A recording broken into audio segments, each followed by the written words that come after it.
My name is Gabrielle, and welcome to another episode of Let's Talk Money with Friends. Every Wednesday, we come to you, to your home, work, wherever you are. We come to you to talk about very relevant and appropriate topics. And tonight, definitely, this topic here is very important to me because this week I was talking to someone and we were talking about how our mental health can definitely affect our relationships with people, our relationships with money, our relationships with just the world altogether.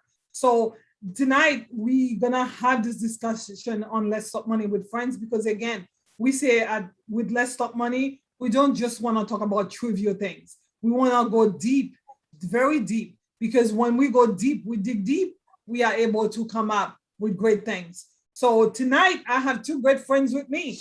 And we have Gabrielle and I have Melissa again tonight. So I'm gonna give them an opportunity to do a quick introduction, and then we're gonna dig deep into our conversation tonight.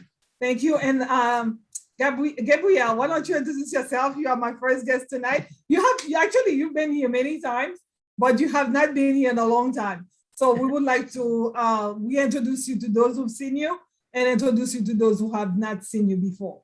Go ahead. Hi, it's so nice to be with you again, Gabrielle and everybody else. My name is Gabrielle DeVere-Pay, and I was a teacher for many years, a science teacher in the Boston Public Schools. And now I'm retired and I'm a screenwriter, and I'm enjoying writing movies and TV shows. And I have a daughter, and yeah. That's me in a nutshell. And Melissa, you can introduce yourself again. I'm Melissa Worthy. I live in Connecticut. I have been in marketing for over 10 years. I help small business owners with their social media marketing. And also just to understand, some of my hobbies are DIYing and renovation as well. I'm so happy that you both are here today because I think it was you, Melissa, and you with a few other people I was having this conversation with about relationship and how the trauma that we've experienced in our lifetime could definitely affect our relationships, especially when it comes to romantic relationships. So why don't you do this? We wanted to talk about, the post-traumatic PTSD that a lot of people have experienced. What is, Gabrielle? Can you explain? Can you let the audience, those who've never heard of the term or those who are familiar with the term, what is post-traumatic stress disorder and how does it affect us? Well, it's something that affects about 3% of Americans. Those are the ones who have been diagnosed. It's probably a lot more than that. It comes from either chronic stress or a very traumatic event that happens in someone's life. And there are many causes. It could be the effect of racism or financial problems or stress at the workplace or abuse or sexual abuse or divorce. There's so many reasons why it happens, but it causes people to be hypervigilant, nervous, mistrustful, depressed, and, jumpy, that just, and it causes a lot of, it's basically a stress reaction. Our bodies are, we're biologically, there's a fight or flight mechanism. When we feel threatened, we either want to run or we want to, fight. So it's a natural thing that our bodies do, but then it can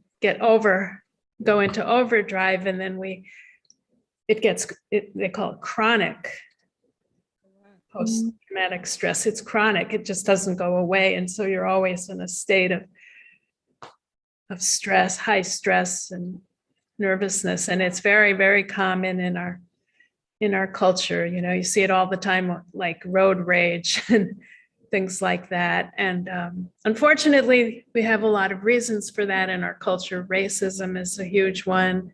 sexism, and ageism, but it can be triggered by many different things. Like, is that a good answer? Yeah, I Yeah. think so. The idea of trauma, because I work with families and, I would be speaking to someone and you're trying to help them, and yet they're not willing to trust you, or they're not able to trust you. And part of it is because of the trauma that they've experienced as youngsters, or even as adults. If you've had bad experiences, all of a sudden everybody is a potential abuser. So you always constantly on the edge, like you said.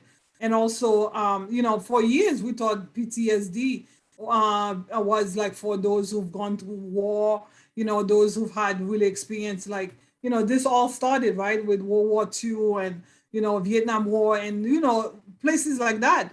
But is it like you had said earlier, 3.5% of US adults are being diagnosed, have been impacted or affected by PTSD?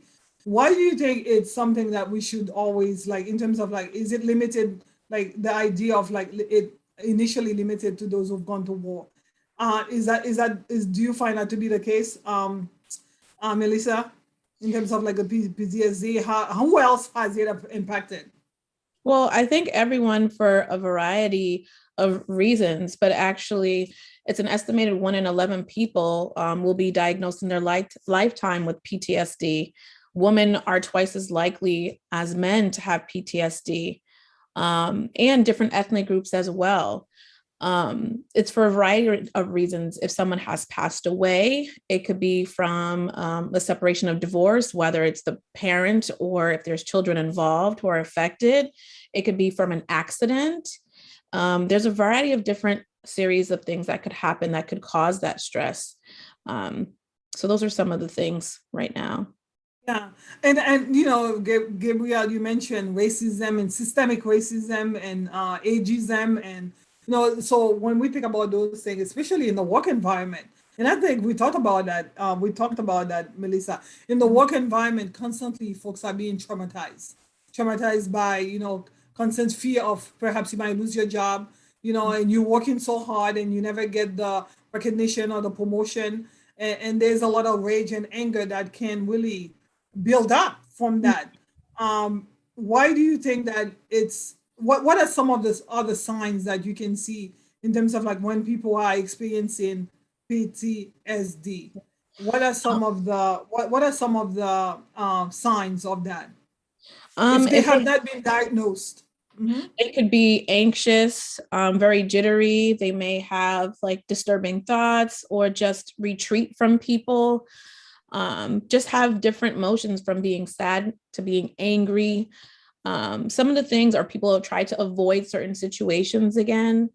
Those are some of the key things there. It could be from even post-traumatic stress can be something as small as having microaggressions at work, or even might not being able to express those feelings. So then you're not even sure how to process them. So then therefore you bottle it all up inside, and therefore that can affect your body. Either you're not able to sleep. That affects a lot of people now too. A lot of people are taking things like melatonin to help them sleep. So those are some of the key things that you can tell. Someone's retreating, they feel sad, or they're angry, they're jittery, estranged from other people. Those are some of the signs that you can tell, especially if they're not their normal selves, like how you know them to be. Yeah, definitely. And I know for a long time, I love educators. That's why me and Gabrielle and I, we have a great, Gabrielle and I, we have a great relationship because she, for many years, was a educator. I know in the high school or even college environment, do you see a lot of that, with the kids, reacting, overreacting, being angry because of trauma that they're experiencing, especially with, you and I are very familiar with the housing crisis in Boston and in the country, if not all over the world. What would you say about that? How those things affects children and how they act in the environment like school? Definitely, I definitely saw it. Being a teacher is also like being a social worker a lot of the time and helping kids deal with issues in their lives. Sometimes explosive fights, like somebody will look at somebody the wrong way and all of a sudden they're fighting. Sometimes it could be kids who are withdrawn, or who are very sad, or emotionally shut down. I saw it expresses itself in different ways. I don't know if it's all PTSD, but I certainly saw a lot of trauma in children, and I think also a lot of the teachers and adults who are helping these children don't get enough support, so they also suffer quite a bit from trauma and sadness, and yeah, there's not enough support to support people. They have too big a workload and too many students to take care of, to deal with, and all of that. Yeah. Again, the workplace can be very, let's talk money with friends. You have to work or you have to own a business in order for you to make money.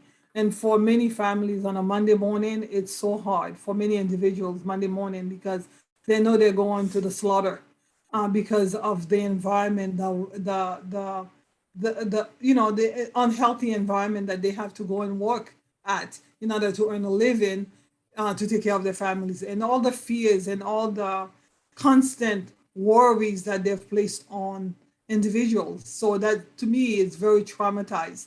I know when we were having this conversation, we wanted to go through this background of what is post-traumatic stress disorder, because a lot of people are not familiar with it.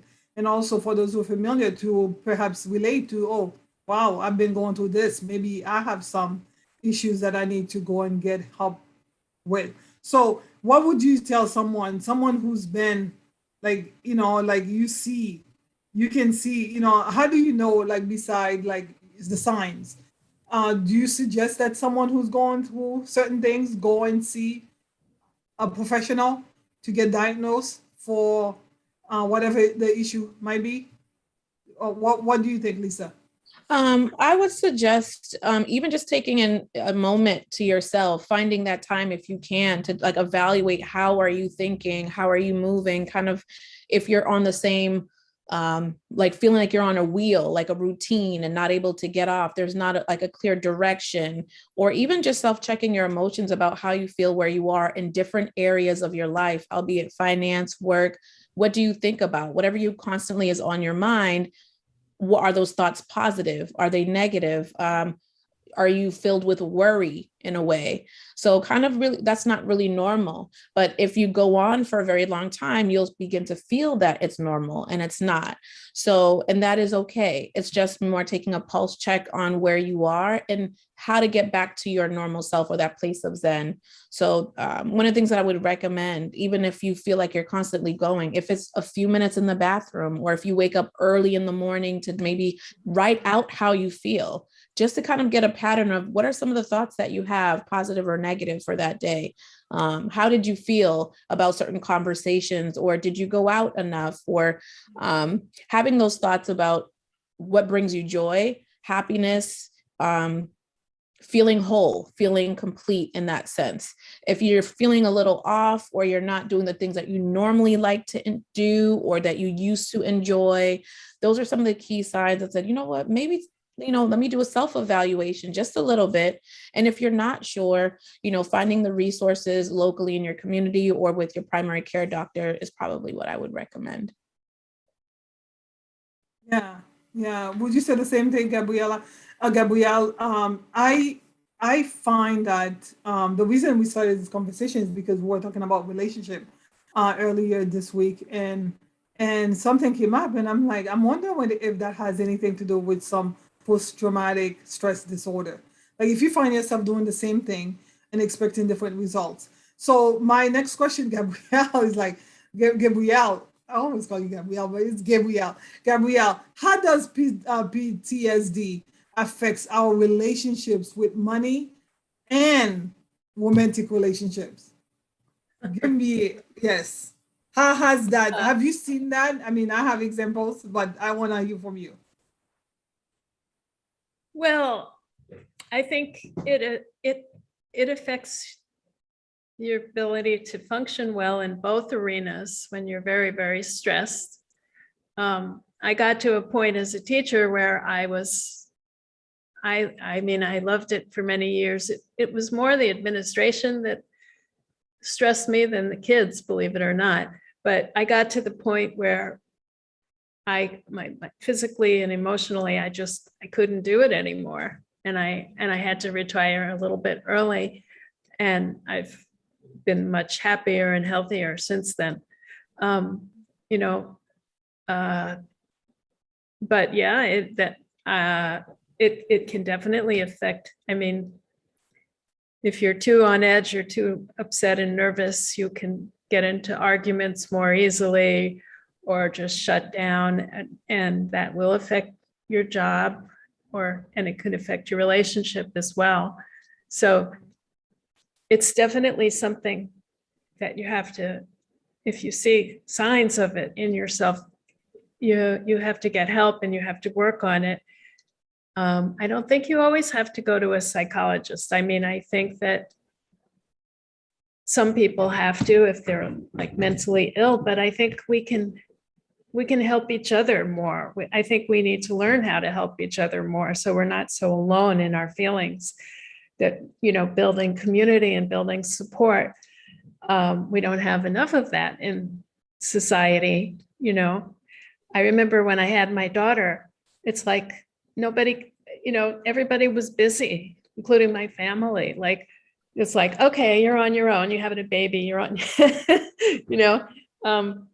We need to build communities, and we can help each other by listening well. You know, if we really listen and we just give loving support, or help people work through things, not always giving advice, but sometimes just being there for somebody. So there's many angles to tackle it, and it's not an easy thing. You know, when you're in it, you know, I think I was there. I mean, I wasn't diagnosed, but I think, you know, at the end of my teaching career, I was just like my nervous system was shot. Couldn't do it anymore. But you know, and overcoming it is a hard job. It takes work, and it's we can talk about that in the next part. I think you're getting to that. What do you do when you have it? But yeah. Yeah. Going back to the fact that, you know, since we started, we've been saying create a plan, work on your objectives, work on your goals, right? But for a lot of people, they're not able to move forward. They're not able to activate those plans, even with the help of a coach and other folks, because of for financial professionals. Why? Because they have some deep-seated trauma relating to money and relationships with money that they need to deal with. And, you know, going back, you said something about not everybody needs a psychiatric evaluation, but I think if 1 in 11 people will be diagnosed with PTSD in their lifetime, we need a lot of people to go, because what about so many others who have not gone, and it's impacting them and also affecting their relationship with other people. Because I know I've dealt with a lot of suspicious people, and I have been suspicious of people myself. And, you know, in our conversation this week with Melissa, I'm saying, like, I'm wondering if that has anything to do with my own relationship with how I grew up and how I was dealt with. And I'm now projecting my suspicion, my different things on other people. And that's why this conversation to me is very important, because many times we are held back because of things that we haven't dealt with. Melissa, can you? Yeah, I can elaborate on that in two parts. One, I was in a role at an organization that was highly stressful at a young age. I was an assistant director, but I was chosen for the role, and not only was I overworked, but underpaid. And it wasn't until I was how many years in that I realized that. And it felt like, after all, not only, you know, microaggressions at work, or almost being set up to not succeed, but you're working twice as hard for half the salary that you should be, well, for less than of the salary that you should be making.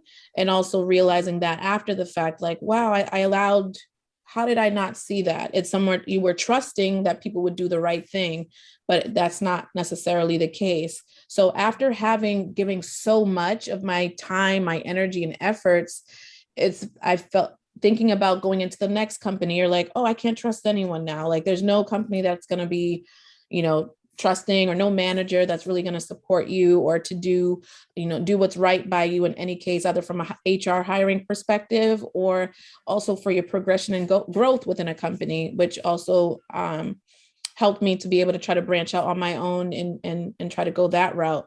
But what it also did was I saved. Initially, because of the stress, I would spend a lot by traveling, going everywhere, going out to eat, finding some other thing to be able to do to relieve that stress, that tension, when in actuality, it could just be me saying, you know what, I quit. But I didn't see that as an option. Coming from a situation where my mom and I were working, that's another socioeconomic situation there. There's a trauma response to that. I have no choice but to work and to go through this until I get to the next step or get to the next situation. So that leaves you I would wake up in the morning like, oh my God, did I forget to do something? We'd be in work in the evening, have nightmares about, oh my God, did I not get this work done or something happening? When in actuality, again, it was just too much work on my plate, more so than anybody else that has ever been in that role before. So went from spending to now saying, you know what, I don't want to do that, went to oversaving, not spending, not going out certain places, still being generous, as I would, but for myself, being a little bit selfish so that I could be able to go to the next level. And that stays with you because now you're going into a new company or a new role and you're like, do I want to give that energy again? Do I want to go through that same process again? And then maybe seeing signs of, or maybe even having one person kind of showing signs of doing the same things. And you're like, oh, not again. This can't happen again. Like, I don't want to have this scenario happen again or this experience again. So it does play into how you spend money. So it's either you might spend a lot or you will save or you retreat. And I do remember in some of those years that I didn't really go out. I wasn't even on social media. So I know that those things can affect the way you are. It did change you. Having post-traumatic stress changes you. It could be different things like that. Gabrielle mentioned fight or flight. Mm-hmm. And I think going back again to, you just dealt with the money part, like how it can affect your work and how you deal with money, the idea of like being an extreme saver. I've met people who cannot spend a dollar. And we have the super stingy, the ones who just cannot give away a dollar, right? And then the frivolous givers who are constantly giving away everything. And it's a reaction to the post-traumatic, things that they grew up and had to deal with and they haven't dealt with and corrected. So now we wanted to again talk about the relationship part, because I think the fight or the flight, I'm very much like that. As soon as I see something that's not going my way, I hit the road, right? So do you find that a lot of people do that? Like, you're in a relationship and you're like very happy for a few months, and then as soon as there's a fight, you decided to either fight it or leave it. And that can affect your bottom line because, for a lot of single people, they said, like we were saying in the United States, Latinos, African American, and American Indians are disproportionately affected and have higher rates of PTSD than non-Latino whites, right? But when you are constantly in a fight and not able to sustain a two income household, because a lot of fights in relationships and divorce and part of it is stemmed from the fact that folks are flying instead of standing and fighting, and they don't know how to do it. So how do you overcome? I know we talked about going to see a psychiatrist, but how do you identify that you are struggling in that area or in that specific area of your life? How do you overcome it, and how do you find solutions? Gabrielle. Okay. Well, I think, every situation is different. Like if you're in a really abusive relationship, you've got to get out. You know, if it's really bringing you down and destroying you, you need to get out quickly. So it doesn't, you know, if it's a dangerous situation or something. But if you're in a fairly good relationship and a little bit of ups and downs, you know, you have to sort of follow your heart and not give up too quickly if there are good things about the relationship or the job, you know. And I think we all have to examine ourselves. I mean, one thing that I've been doing is trying to create gratitude in life and just savor the good things, you know. Oh, that's such a good egg. It tastes so good, you know, just like really absorb the goodness of life, or the sun, just feeling the sun on my skin. It just feels so good, you know, or a beautiful flower, you know, finding joy in life. I think that's really good. But it's also like training our minds. That's one thing I've been working on. You know, when I left, I had a lot of negative thinking, things that happened in my family in the past and stuff, a lot of low self-esteem and negative thinking. And so I've been training my mind, and my mind is kind of like a wild horse. It's just jumping all over the place, and it doesn't want to listen to me, and it wants to do its own thing. And so it's like learning how to train the horse, get the reins and calm the horse down. And it takes a lot of practice and get, you know, like rewarding the horse and saying nice things to the horse. Mhm. You know, oh, you did that really well. That was great, you know, and it like, okay, don't go that way. Let's go this way. Come on, you know, like kind of learning how to control it. The mind is like a wild horse, I think. So you're saying like whether you've been diagnosed or whether you are seeing things about yourself and you've decided to do some work in order to rectify, because you have to make a concerted effort to say, you know what, I notice that I'm always running when things get out of control, when I'm not in control. Because if you grow up in an environment where you never felt like you had control, right? You're always running away from any environment that's not, you know, or even projecting on your partner, right? You're projecting like certain things, like you assume that they're about to do something, or getting angry or feeling disrespected too quickly.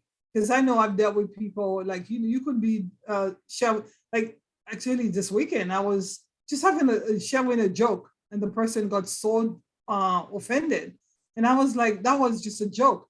But for a lot of people, that, you know, depending on how they grew up, the environment and their PTSD issues, that anything you do could be a problem. So yes, you know, the people in the environment have to be respectful and mindful of that, but they also have to do the work, whether it is work they could do on themselves or they can do it with a professional.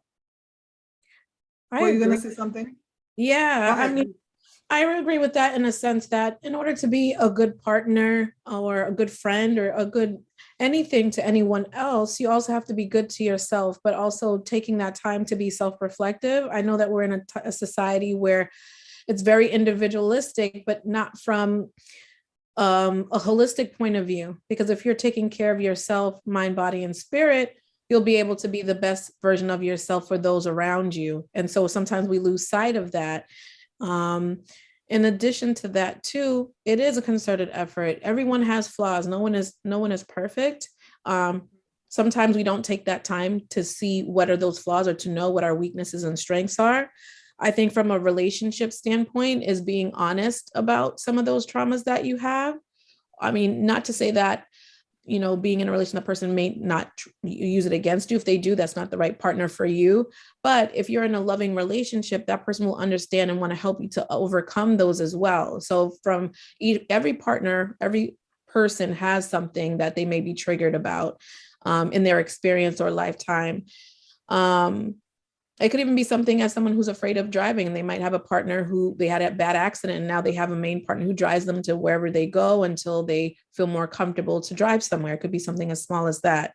But I think it's more sharing what those are and saying, these are some of my triggers, being upfront about that. And there might be some that you don't know about, but taking that time to evaluate and then making an effort that, oh, I'm starting to feel this. And then having that conversation is important. And that's how you'll be able to reverse those. And also asking your partner to help you to be accountable when those actions or some of those triggers or side effects or reactions come out. Yeah, you do need loving relationships, and you do need people who care about you, because we have a lady, her name Praviti, she comes on all the time and she talks about the holistic part of like the health part of your health. Mhm. And for a lot of people, with dealing with PTSD, they overeat, or they don't eat. Laziness could be a sign that you are going through depression, fatigue all the time, low self-esteem, feeling overwhelmed at times could be signs that you are dealing with someone with an issue with PTSD, and that you need to go either do your own self-evaluation to work on it yourself if you can. But if it's really intense, you do need to go and get help from a professional, because again, we talk about Let's Stop Money with Friends, and we're asking folks to really think about different ways that they can help themselves move to level up, go to the next level. But if you're being weighted down by deep-seated issues that you have not dealt with, then you're not going to be able to move forward. And whether it is in your relationships, your health, your relationship with families, or even romantic relationships, or anything, you're not going to be able to move forward because you are being weighted down by all issues that you have not dealt with. So what should one do if they are experiencing post-traumatic stress disorder or any type of trauma? Gabrielle. Well, I think that we tend to think that there's something wrong with us, like we're sick or something. But if so many people are experiencing this, there must be something deeply wrong with society. If people of color are experiencing higher levels of stress, something needs to be fixed. It's not right. It's not right. If there's just people are just so stressed about money. If we lived in Denmark, we would have a year of maternity leave. If we had a baby, we'd have free healthcare.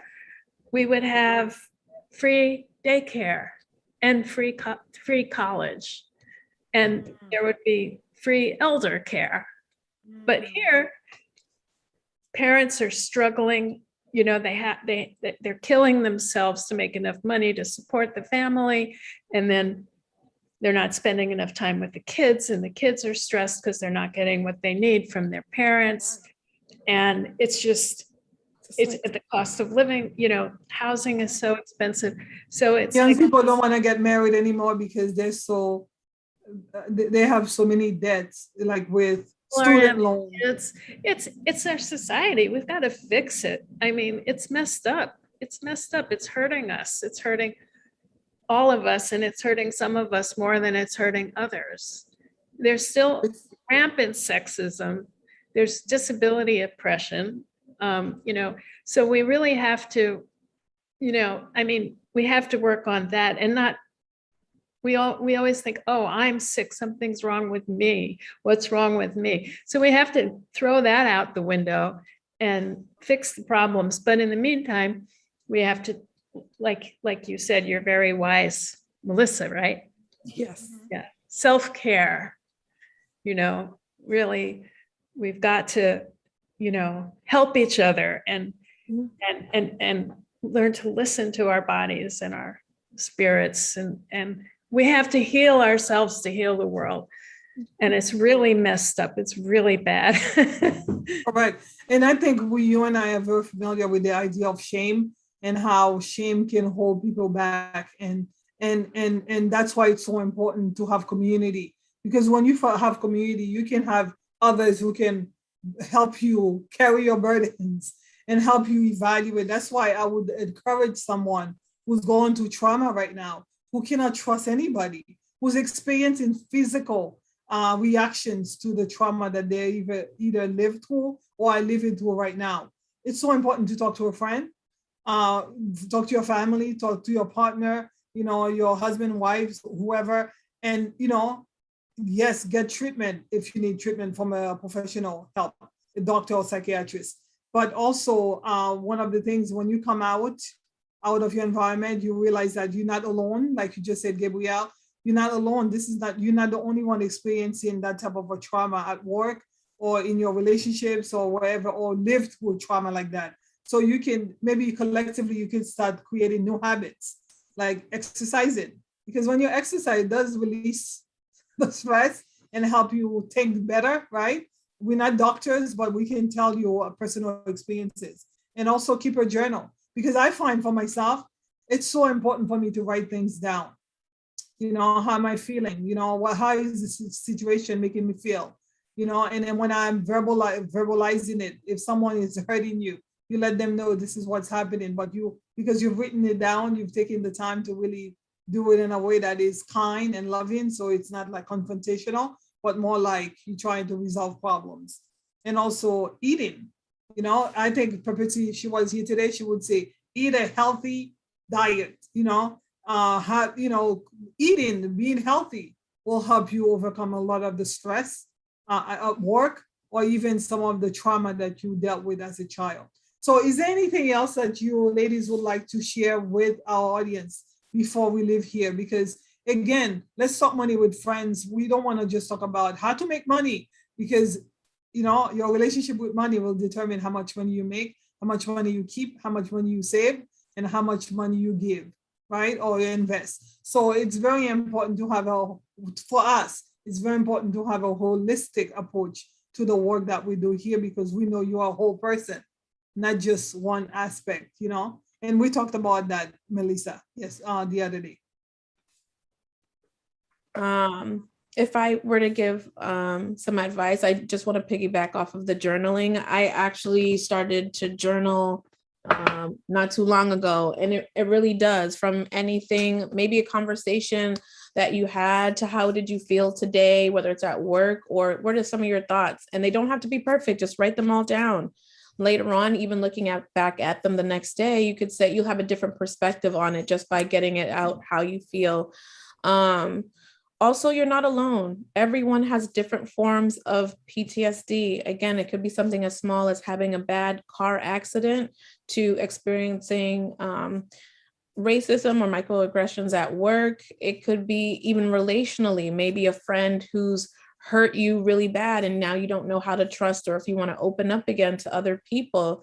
It's a variety of, it could be even relationships with your parents, or even one that I'm familiar with, a parent separating, having a divorce and the effects of that. So a lot of those things are different. And I would always encourage you to, once you share them, you almost own those feelings so no one can hurt you with them. And also surround yourself with people who are sharing how they're going through things, how they're overcoming, what kind of things, that tips and tricks they're doing, and self-care, which I think is for the first time, I feel like as a society, we're starting to promote, not even for individuals, but for women as well, taking whatever that thing is, either it's reading a book, shutting yourself down from the world. Those would be some of the things for just a little bit, to just be at peace with yourself, recuperate, regather yourself, and then pick up and go and continue on. Self-care, I agree. Go ahead, Gabrielle. Well, self-care, yes, and journaling is fantastic. I want to share something that I found extremely useful. It's called reframing. So say I have a negative thought, like it's cold, that thought I have, as we're coming towards winter. So reframing it is, you could even write it in your journal. You write down, it's cold, winter is coming. And then I reframe it. The reframing is changing it a little bit into something more positive. So reframing is, it's beautiful outside. The leaves are beautiful reds and oranges and yellows. It's crisp and it's a beautiful day for walking. You know, it feels good to be alive. And so I find that if I do this consistently, you know, especially if I'm in a negative cycle of negative thinking, you know, just continually, okay, that was negative, notice it. Okay, how can I look at this from a different angle? And that helps me tremendously to put a positive spin on things, get my head up, and keep wanting to live and enjoy life. So I think if you do that with your journal, it's very powerful. Yeah, reframing self-care. And I would encourage everyone, you know, if you are someone who's gone through trauma, who have gone through trauma, and you find yourself having really difficult relationships with, you know, other people, I think, you know, I think for me, it's the ability to say, I'm sorry that I know I'm going through some stuff and that I'm not able to always be at my best. But if you are able to say, I'm sorry, and then move on and learn from it. And again, I would say, talk to folks, write it down. But if you need help, psychiatric help, find someone, go to your primary care, Melissa said earlier, and get help, because you do not want to be doing the same thing over and over again and expecting different results, because that will be insanity. And we do not want you to be insane. We want you to be a whole person who's flourishing and who's doing excellently in this in your life. So thank you so much for your time today. We hope this show really helped someone, and share, like, and make a comment, because you can help us and we can help you. Thank you so much. Have a blessed day.